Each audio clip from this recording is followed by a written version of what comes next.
Ladies and gentlemen, welcome back to the third episode of the Dummies Scouting Brief podcast. I got the name right this week, and my co-host Matt is excited. Matt, I got the name right, so let's go. We're off to a good start. I'm very excited. Very excited. First thing he sent me last week after we finished was, you said the name wrong. Oh, well. We'll get over it. But we are back. We're bringing two more players this week to talk about. Two more potential 2020 draft prospects who could possibly be some future dynasty rookie picks for your dynasty team. We're bringing a running back and a wide receiver this week. Big week in college football. We got Bama and LSU. We'll talk about in 2 weeks after LSU wins and wins me money. Let's go. Matt, unless you have anything, jump right into your player. Penn State number 4. Let's go. Oh, Penn State number 4. Congratulations. Over Clemson. Yeah, they're going to be number 3 next week too, probably. After that tough win against Wofford, Clemson slipped to 5. In-state South Carolina foe Wofford. That is true. Although Wofford's not bad. They kicked Chattanooga's ass. So are they the Terriers? Wofford? I don't know. Who cares? Wofford. All right. Up first this week, we have A.J. Dillon, running back, Boston College. My man weighs in at a solid 250 and is 6 feet tall. Coming out of high school, he was a 3-star recruit. He was 407th nationally. Nice. Right in the sweet spot. Yeah. He actually came out as an athlete, but with 24 composite score, he was the 24th national athlete, but I plugged the numbers in, and he was the 24th running back. Right behind Chuba Hubbard. Ooh, I see those players went in different directions. Yeah. We'll get there. Foreshadowing. We'll get there. So after you turned on some Dillon tape, tell me what you thought. He's big. He's a big dude. I mean, he's a solid man. I do like he does play with some power. He does have good speed for his size. Obviously, he's 250 pounds. He's not going to run a 4.3. If he did, he'd be a first-round draft pick. I do like his feet. He's got some decent feet. He catches the ball moderately well. I don't think he was used that much at Boston College. He didn't seem like it didn't seem unnatural to him, but I'm not saying he's also not Christian McCaffrey either. But I think that's something he can build upon possibly. He's done a little more this year, but it's not ever going to be a strong suit. But at least he's showing the ability that he can do it. He does have good balance as well, too, for his size. He's got a really nice spin move as well, too, and he plays it off contact really well, so I really enjoyed that about his game. His vision was good at times, but it was a smaller amount of time than I would have liked. Yeah, I think you summarized him pretty well. Also arm tackling him is impossible. That is true. Obviously he's a strong runner. I have, quote, pretty good vision, so we're kind of on the same page there. He finds you're stronger than I am. Even at pretty good. Pretty good vision. Like, it's not good vision. It's maybe pretty is the wrong word. Maybe it's kind of good vision. I would probably say average. It's up and down. It did improve in 2019. I will say that. His 2019 vision was better than 2018 vision. 100%. Give him some development there. So, I think it's more of him when he's behind the line. He looks for the least amount of contact that he's going to have to run into. He's not going to find a lane and slip through it. That's my least favorite thing. He does not avoid contact at all whatsoever. Very little agility there. He's not quick, not shifty. I don't think he's very fast. He's not slow. It just takes him a long time to get up there. His acceleration is worse than Derrick Henry's, and Henry has very, very bad acceleration. It's like a dump truck. Takes him forever to get into fourth gear. I was going to say a diesel engine, but yeah, I mean, you nailed it there. Pretty damn close. I didn't love his footwork before the line of scrimmage. After the line, it gets a lot cleaner, but before the line, I feel like he's very his feet are very indecisive, and it bothers me. He kind of tripping over himself a little bit. And for a running back his size, you kind of need clean footwork just to get the job done. I really don't think he's much of a receiver. He has 15 career catches as of right now. He needs work in pass protection because he can't, slide his feet. That's rough. But I mean, like I said, he's a straight line guy. He fights through contact very well because he can't avoid it. So that's my favorite trait about him. Least favorite is I just don't think he's very good, period. So, I mean, that being said, obviously we know what kind of role he's going to be in the NFL. He's not going to be a 3-down workhorse. It's going to be a stud.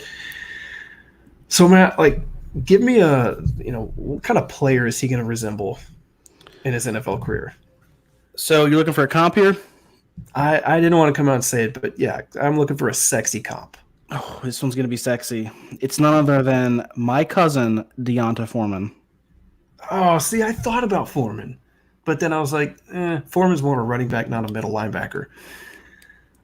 But they both have similar traits. They both have limited agility, not very strong pass catchers. They both have decent size, but they take a little bit to get there. They both kind of they try to dance a little bit, but they can't dance because they've got the agility of a dead cow. So that was the best comp that I could come up with him. Plus, it's recent. It's not someone who graduated 10, 12 years ago from college, so people are going to remember that name a little more. So I thought it was a good comp. Yeah, I honestly, Foreman was the first person I thought of, but I was like, I don't know. Foreman seemed like he has more explosiveness to him. I thought he was more likely to take one to the house. I thought he was a little bit quicker, not really side to side, but quicker in a straight line, if that makes sense. Can we go back something real quick here? It just boggled my mind how many times Dylan was tackled behind the line of scrimmage.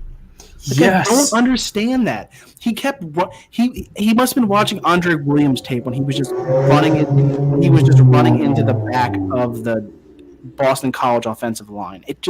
I don't know whether he just was getting impatient, wasn't letting blocks develop, poor vision, but it just boggled my mind how many times he was getting tackled by the line of scrimmage and how many times he was running into one of his own players. Sorry, I live by a street. That guy's a muffler on his thing. Horrible. Every night.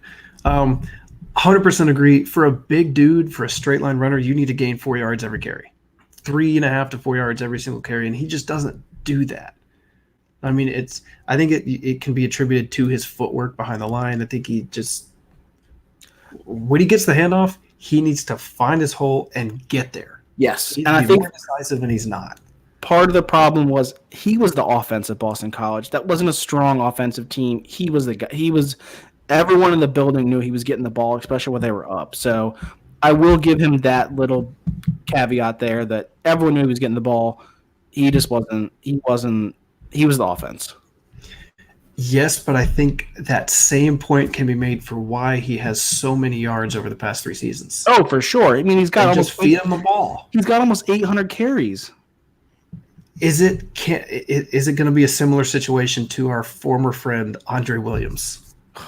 Different sizes. Myles Gaskin? Oh, I didn't like Gaskin. Gaskin was kind of the, you know what? Funny you say that. He cannot move side to side. He was just, he'd kind of go and then he'd turn back the other way. Very similar, except he weighed 50 pounds less. I would say 75. I don't know. My comparison that I gave, he played in the SEC. He was a 4th-round pick in 2007. Who remembers LaRon McClain? Oh, yes. Yeah, LaRon McClain, right? Yeah. Not a bad runner for a fullback. He ended up playing fullback in the NFL, but he came out he was a running back at Alabama.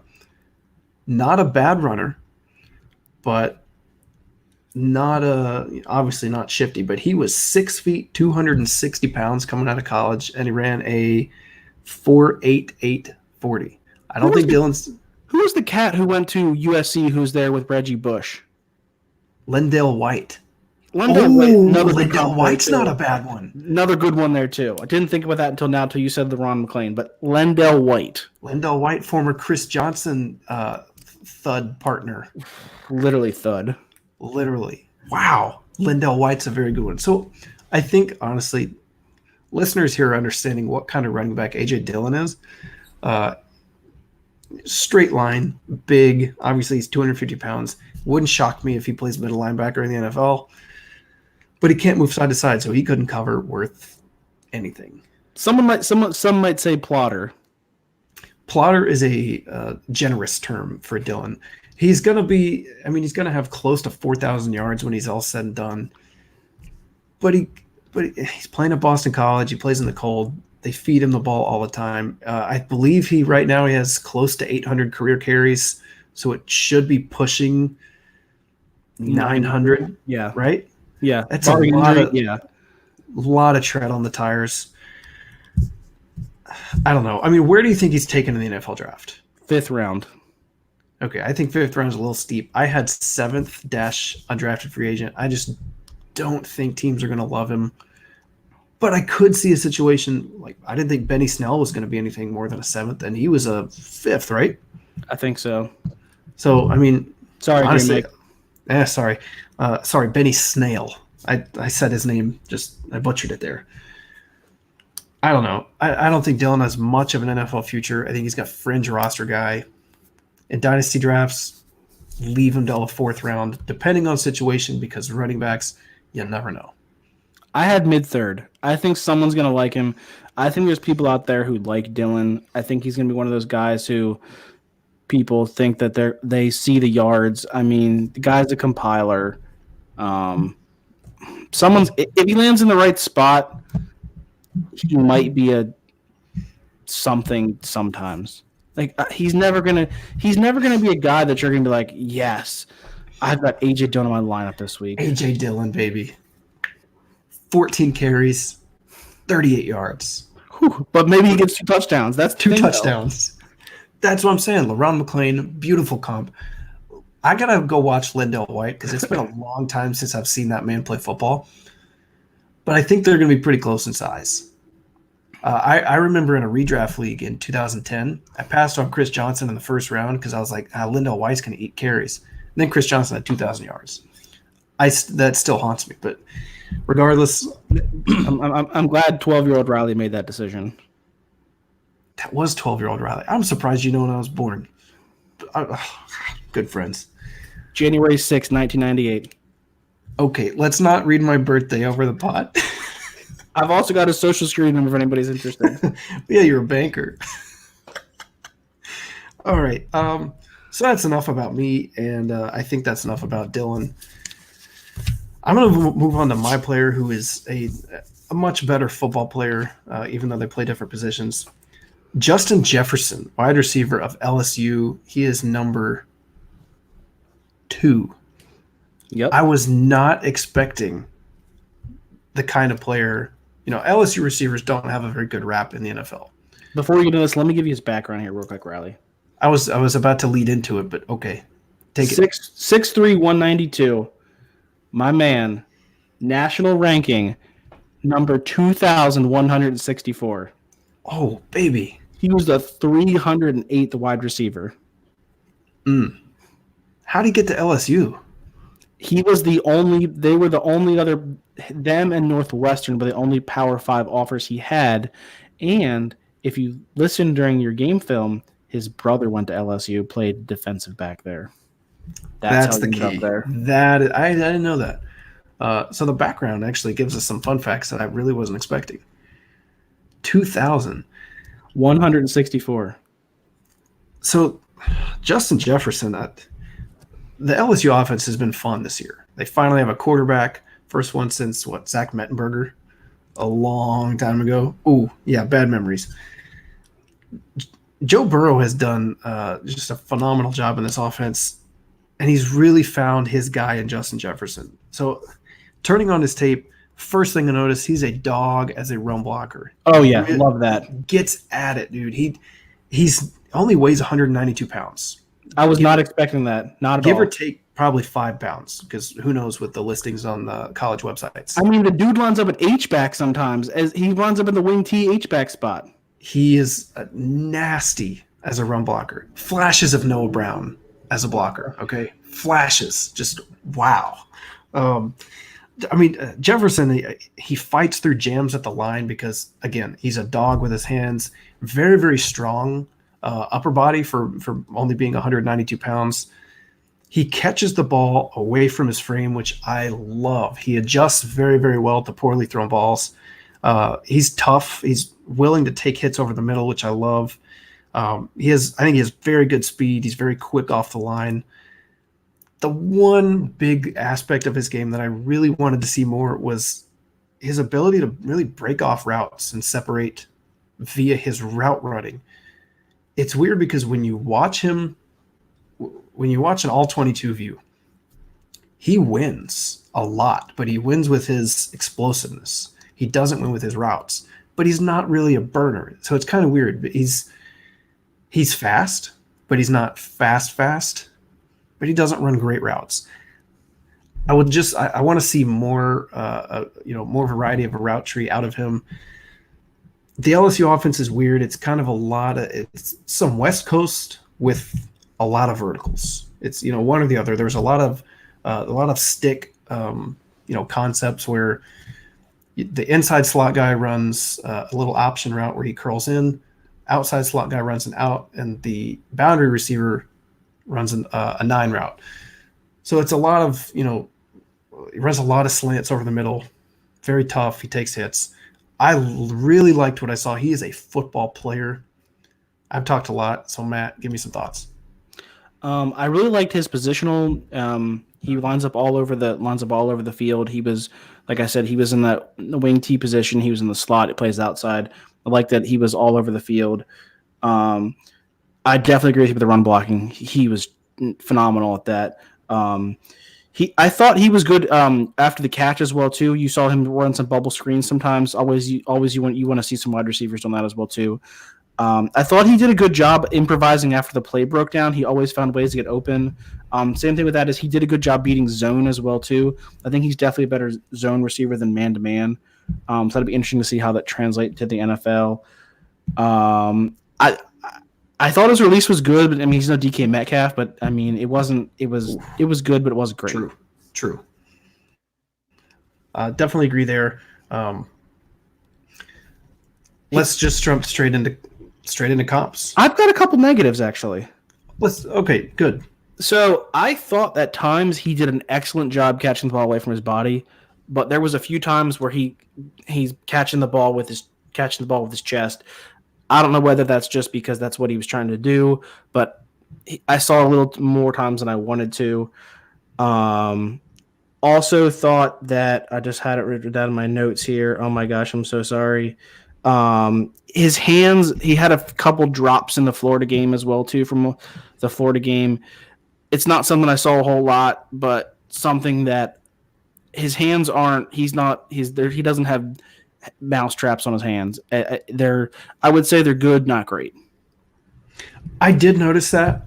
I don't know why, but it seemed as if the ball was delivered before he was expecting it on multiple occasions. I don't know if that's a chemistry thing. I don't know if Joe Burrow got rid of the ball, a step and a half too early.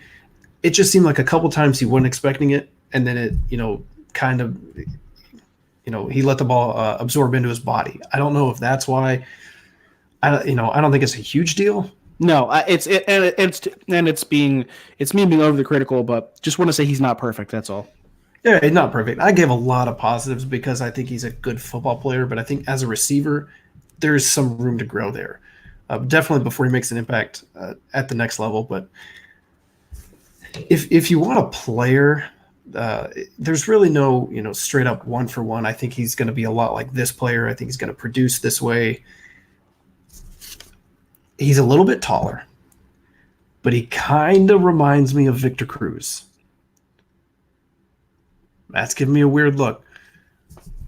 Victor was really explosive, worked well underneath. He was tough. He also could win deep. I think he had a 99-yard touchdown back in 2011, 2012, back in the good old days. If you go watch Victor Cruz, it's kind of apparent. I really struggled with finding a comparison for Justin Jefferson, though. I couldn't find one I really liked. So, I threw around a couple. He's Tyler Lockett without the route running. I thought that was interesting. He's like I didn't have a ton. I threw around Jeremy Maclin, but I thought Maclin was a lot craftier underneath. But Maclin was explosive, so that's kind of where I got that from. I also threw around DJ Chark, but people are going to say, "Oh, same school." They're both, taller, thinner players. Although Chark's put on weight in the last 2 years. I don't think the same school thing is always a negative. You would think in the same system that the same kind of recruiters are going to look for the same kind of athlete. I think that makes sense. 100% agree. Jerry Jeudy, Calvin Ridley. Kind of the same, style player. Obviously, I think he's going to be a little bit better. Not totally different players. I think you could see that, same school thing quite a bit. Yeah. So I'm curious if you had a player or not that you think he could somewhat resemble. I have him down as T. Higgins light. I think they're similar players, and that's a guy we already talked about. I think they play similarly. They can win downfield, but they're not separating. They play well over the middle. They're decent run blockers, pretty good hands. I thought that was someone that we already talked about, so I thought that was someone that would be a good comparison. I have Higgins rated higher than Jefferson at this point, but I think they have their similarities to their games. Interesting. I really dig the same class crossover comparison. You don't get that a whole lot. But do you disagree with that? I wasn't. It's weird. I wasn't huge on Higgins, but I really like Jefferson. I don't know who I'm going to have ranked higher because I won't do ranks until I get final grades and probably combine numbers. So ranks will come out probably in March. That's probably when I'll start setting boards. I don't know. I think Jefferson's a better football player. I think Higgins is right now he's a better receiver. I don't know if that makes a whole lot of sense, but no, I think it does. I think that right now, I think Higgins is actually more explosive than Jefferson. I'm not sure if that has to do with the offenses they play in, but whereas I don't know if Jefferson is. I don't think Jefferson's the one in LSU, but I think that Higgins is the one for Clemson, regardless of all the hype that Justin Ross is getting. Agree. Side note, I wish Ross would do a little bit more. He's kind of faded to Higgins this year. Yeah, agree. That's kind of disappointing, but I don't know. I want to see more of Jefferson. Like I only got to watch, I think, 4 or 5 games of his. Yeah, I saw 4 games. I'm very curious. I think there's a lot to work with here, and I think he could be assuming he's flying somewhat under the radar right now. Because I think Joe Burrow's getting 99% of the attention, especially in dynasty drafts. I think this guy could be a sleeper, kind of on the same lines as a Terry McLaurin this year. Sure, I think he could be, somewhere in that 3rd round range, where was in a good offense and a good team, but was under a Haskins who got all the attention. He was under, J.K. Dobbins took that. Who I assume we'll talk about at some point. Paris Campbell. Of course, Paris Campbell kind of got more of the spotlight last year, and I think Jefferson could be a very similar asset this time next year, assuming he comes out. Agree. So, that being said, look for Jefferson in the 3rd round, assuming he's not a 2nd-round pick or something. I think he's going to end up probably in the late 3rd, early 4th. I think he's going to be somewhere in that range, assuming yours is pretty close to that. I have 3rd as well. 3rd as well. Let's go. Like Jefferson, as a run blocker, he's Noah Brown, which is awesome. As a receiver, he's going to be good. He's better than Noah Brown. He is better than Noah Brown. Swing and a miss. You know what? Aim small, miss small. Matt, I don't really have anything else for player wise. Where do you have Jefferson going in dynasty drafts? You said 3rd? Probably early 3rd round. I have late second, so yeah, I have no problems with that at all. Doesn't jump up to the 2nd round in the NFL, which I don't think he will, but no, I think 3rd is probably his ceiling. I mean, it's a strong class. It's a strong class. Very strong class, but if you look at run blocking, toughness, when the ball is not in his chest, I think he catches it better. Yes, I agree with that. I think that's going to be a big plus for wide receiver coaches in the NFL. I think they're going to like that. Plus, he's a tool. Like, you can move him around anywhere, and he's going to be productive. Yeah. I'm excited. I don't really have a team fit for him just because I think he can do a whole lot of things. Like Philly would be cool, but I think I've said that with a lot of I receivers. think you just said it 'cause with I almost think every receiver so far just because of their depth and I said that with Henry Ruggs, just because Ruggs was a burner. Deshaun Jackson is, his time's up. It's kind of sad because seems like he's been a thing for forever. But I think they lack speed. And we were talking about JJ Arcega-Whiteside. Next year, we think he's going to be the breakout year. So, I mean, yeah, they could use another receiver, so I'm probably not going to say Philly for every single one. But I don't know. Any team who needs a receiver help, I think Jefferson's going to be a very good player. Agreed. So keep an eye on him. Go watch A.J. Dillon for a couple laughs, and I wouldn't say he's laughable. He's not. What's our boy's name who plays in Cincinnati? No, he plays in Seattle. Oh, what's his name? Travis Homer. Travis Homer. Yes. Travis Homer was not a good player. Yes. Not good. The worst pass blocker I've ever seen, and I believe that someone in the pre-draft process said that was one of his plus abilities, and I'm like, what are they talking about? Yeah, that was a shame. He might as well have been blind trying to block, pass rushers. I mean, it was rough. Go watch him for yourself. The LSU game was the worst last year. Don't take our word for it. Like, go watch him, and then you'll take our word for it. I mean, it was bad. I mean, when he's trying to block Devin White, they might as well have the Three Stooges music on. Also, the Florida State game where he was trying to block Brian Burns. Oh, yeah. Hilarious. So bad. My 14-year-old sister could block better than he can. Also, I will give him this. Those are two really good football players. Oh, Burns was underdrafted, and he went 16th overall. So, I mean, he probably should have been higher, but still, if you're an NFL caliber running back, fringe, right? Because, I mean, he's in the NFL technically. You should be able to at least put a body on somebody. Yeah. Get some hands in there. I don't know. Dylan's not bad, but just don't see a big NFL future for him. No, I think he's a David Fluellen-esque. Ooh, David Fluellen. Who? His wife's a news anchor. Good to know. His wife is on TV more than he is, and he plays for the Titans. I think he's on the team. Is he on his? I don't know if he's active. I think they might have caught him, actually. We're not going to talk about David Fluellen in this episode. Go watch A.J. Dillon. Go watch Justin Jefferson at LSU. Big game this weekend. I mean, LSU, Bama. Go watch Jefferson. 3:30 on CBS. Is it? I thought it was a night game. No. That's a day game? Yeah, 3:30 CBS is the prime time. Is the big CBS slot. I swear I thought this was 7 o'clock game. 3:30. I was planning on having some claws that night. I guess I got to start opening a pack of claws earlier. Also, the for your pre-planning needs, the Penn State Ohio State game was announced today as a noon kick. Why? The Big Ten does not like to play night games in November. I guess so. I mean, yeah, it's cold. They're gonna get paid anyways. I've been to a 3:30 kick against Penn State, Michigan State, and we left at halftime. Yes, we're getting our asses kicked, but it was so. Oh, okay. You left because it was cold. I guess you were celebrating enough. I was with the wife. That's true. I went to the Wisconsin game last year with my best friend, and we stayed, and it was a wind chill. With the wind chill, it was 12 degrees outside, and I stayed for the whole game. So, coldest game I've ever been to. We went to Titans Jaguars week 17 last year, 2 years ago.